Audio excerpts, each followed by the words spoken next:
Good morning, welcome back to my channel GS world group संदेश।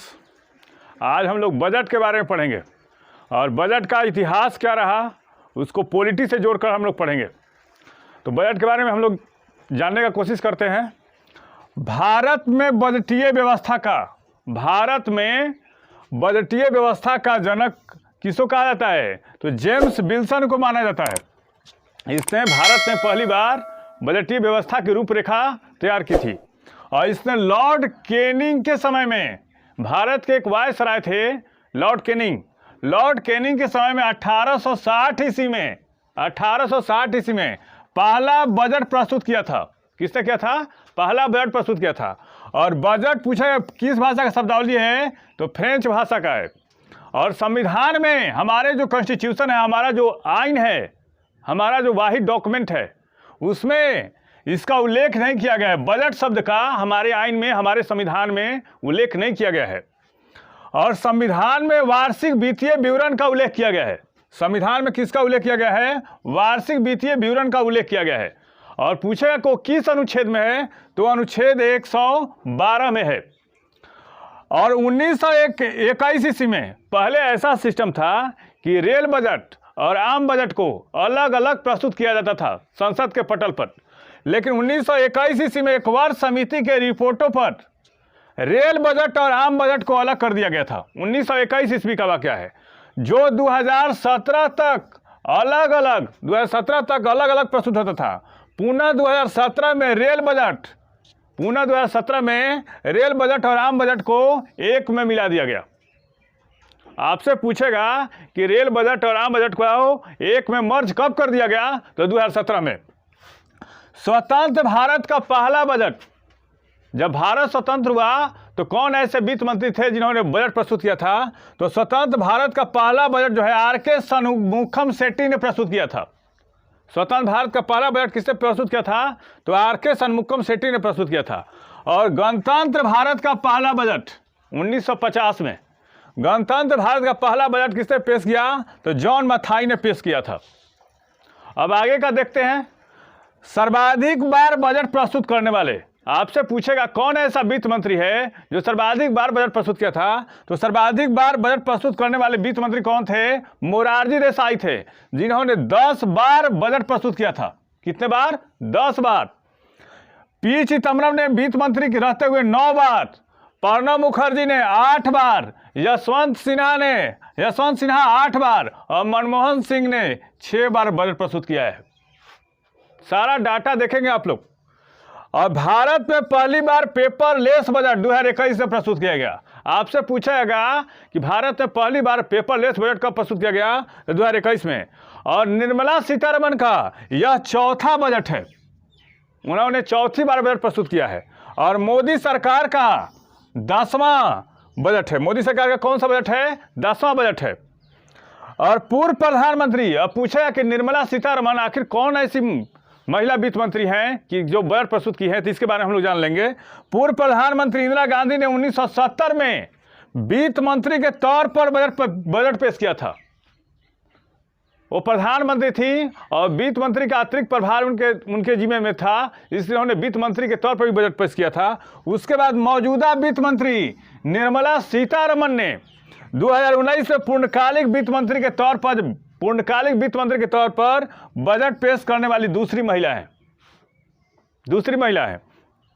और PM Modi के पहले कार्यकाल में वित्त मंत्री अरुण जेटली ने 2017 में 1 फरवरी को बजट पेश करने की परंपरा शुरू की थी। कौन?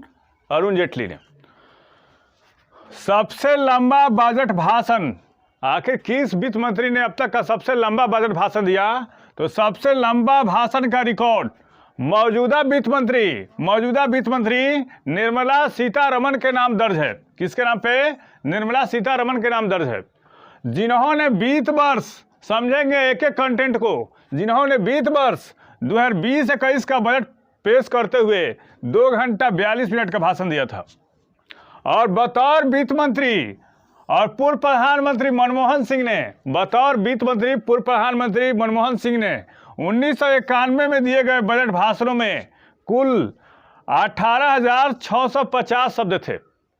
जबकि दूसरा स्थान पूर्व वित्त मंत्री अरुण जेटली के नाम पर है। 2018 के बजट भाषण में 18,604 शब्द थे। अब देख लेते हैं इस बजट के महत्वपूर्ण बिंदु कौन है, क्या क्या है उसमें, क्या क्या घोषणा की गई है, और यहाँ से संभावित प्रश्न आते हैं एग्जाम के दृष्टिकोण से।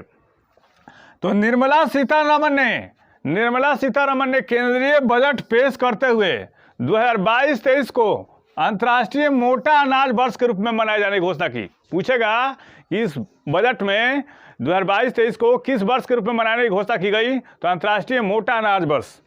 और 2022-23 में न्यूनतम समर्थन मूल्य, जो हाल फिलहाल में किसान आंदोलन में काफी चर्चा में रहा है शब्दावली, न्यूनतम समर्थन मूल्य MSP गेहूं और धान की खरीद के लिए 2.37 लाख करोड़ रुपए का भुगतान करेगी। कौन करेगी? केंद्र सरकार करेगी। और वित्त मंत्री ने, महत्वपूर्ण पॉइंट है, देखेंगे एक बार, वित्त मंत्री ने अपने बजटीय भाषण में पूर्वोत्तर क्षेत्र, मतलब नॉर्थ ईस्ट रीजन, पूर्वोत्तर क्षेत्र के विकास के लिए PM विकास पहल योजना की शुरुआत की। कौन सी योजना? काफी इंपॉर्टेंट है। PM विकास पहल योजना की शुरू की, जिसमें कितने पैसे आवंटित किए गए हैं? जिसमें 1500 करोड़ रुपए आवंटित किए गए हैं। काफी इंपॉर्टेंट है। अगला देखते हैं, वित्त मंत्री ने 2022-23 के लिए पेश किए गए बजट में अगले 3 सालों में 400 वंदे भारत ट्रेन चलाए जाने की घोषणा की। पूछ सकता है, 3 सालों में 400 वंदे भारत ट्रेन चलाए जाने की घोषणा की, तथा 100 PM गति शक्ति कार्गो टर्मिनल भी तैयार किए जाएंगे। एक महत्वपूर्ण फैक्ट है। और अपने बजटीय भाषण में वित्त वर्ष 2022-23 के लिए PM आवास योजना के तहत 80 लाख घरों के निर्माण हेतु 48,000 करोड़ रुपए आवंटित किए गए हैं। PM ई विद्या 1 क्लास 1 टीवी चैनल कार्यक्रम को पहले 12 था, आपको कितना बढ़ा कर दिया गया? 200 टीवी चैनलों तक बढ़ाया जाएगा। महत्वपूर्ण फैक्ट है। और 2022-23 के लिए पेश किए गए बजट स्पीच में केन बेतवा लिंक, जो नदी जोड़ो परियोजना है, केन बेतवा लिंक परियोजना के लिए 44,605 करोड़ रुपए आवंटित किए गए हैं। 2022-23 के लिए पेश किए गए बजट में नेशनल हाईवे की लंबाई 25 किलोमीटर बढ़ाई जाएगी और इसके लिए 20,000 करोड़ रुपए खर्च होंगे। काफी इंपॉर्टेंट है, पूछ सकता है। और नदियों को जोड़ने की 5 परियोजनाओं को अंतिम रूप दिया गया है इस बजट में। उसमें दमन गंगा पिंजल, ताप्ती नर्मदा, गोदावरी कृष्णा पेन्नार और पेन्नार कावेरी शामिल है। बजट 2022-23 में 60 लाख युवाओं को नौकरी देने का अवसर दिए जाएंगे, जिसमें आत्मनिर्भर भारत से 16 लाख और मेक इन इंडिया पहल के अंतर्गत 60 लाख। 100% डाकघर कोर बैंकिंग प्रणाली के अंतर्गत लाए जाएंगे और कॉर्पोरेट टैक्स को 18% से घटाकर कितना कर दिया गया है? 15% कर दिया गया है। और कॉर्पोरेट टैक्स सरचार्ज भी 12% से घटाकर 7% कर दिया गया है। और डिजिटल करेंसी के इनकम पर कितना टैक्स लगेगा? तो 30% टैक्स लगेगा। और ब्लॉकचेन और अन्य तकनीक की मदद से RBI 2022-23 में डिजिटल रुपया जारी करेगी। और सौर क्षमता के लिए 19,500 करोड़ रुपए आवंटित किए जाएंगे। हर घर नल योजना के 60,000 योजना के लिए 60,000 करोड़ रुपए आवंटित किए गए हैं, जिसमें 5.5 करोड़ घरों को जोड़ा जाएगा। और बजट 2022-23 में विदेश जाने वालों के लिए ई-पासपोर्ट जारी होगा। कौन सा पासपोर्ट? ई-पासपोर्ट। बजट 2022 में रेल नेटवर्क को 2000 किलोमीटर स्वदेशी तकनीक कवच के तहत लाया जाएगा। और सबसे इम्पोर्टेंट है, बजट 2022-23 कितने स्तंभों पर आधारित है? तो 4 स्तंभों पर आधारित है। इस चैनल के माध्यम से सही विषयों का तत्परक विश्लेषण किया जा रहा है। आप इस चैनल से जुड़िए, लाइक कीजिए, सब्सक्राइब कीजिए और टेलीग्राम पर का लिंक दिया हुआ है। और बजट के लिए सबसे इतना कंटेंट जो होता है काफ़ी महत्वपूर्ण है, एक बार देखिए और आप लोग कमेंट बॉक्स में लिखिए कुछ। धन्यवाद।